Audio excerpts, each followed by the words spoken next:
కావలి నియోజకవర్గ ప్రజలందరికీ నా నమస్కారాలు.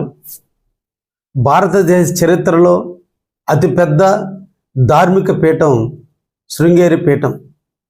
ఆది శంకరాచార్యులు స్థాపించినటువంటి పీఠం శృంగేరి పీఠం. ఆ శృంగేరి పీఠానికి సంబంధించినటువంటి శ్రీ శ్రీ శ్రీ విధుశేఖర భారతి మహాస్వామి వారు రేపటి రోజున మన కావలి నియోజకవర్గంలోని కొండబెట్టగుంట ప్రాంతంలో ఉన్నటువంటి ప్రసన్న వెంకటేశ్వర స్వామి ఆలయానికి విచ్చేయుచున్నారు.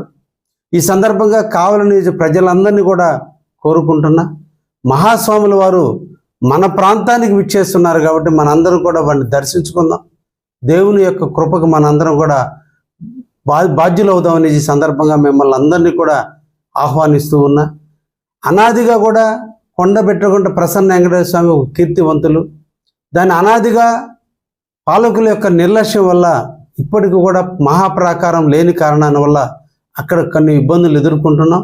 రేపటి రోజున వారి చేతుల మీదుగా ఆ కొండ చుట్టూ మహాప్రాకారానికి శంకుస్థాపన, అదేవిధంగా పర్వత వైపున గాలిగోపురానికి ఒక శంకుస్థాపన, అదేవిధంగా రథం గతంలో కాలిపోయిన రథాన్ని భద్రపరుచుకునే దానికి ఒక భద్రపరిచేటువంటి ఒక శాలను కూడా రేపు మనం తొందరలోనే అక్కడ నిర్మించబోతున్నాం.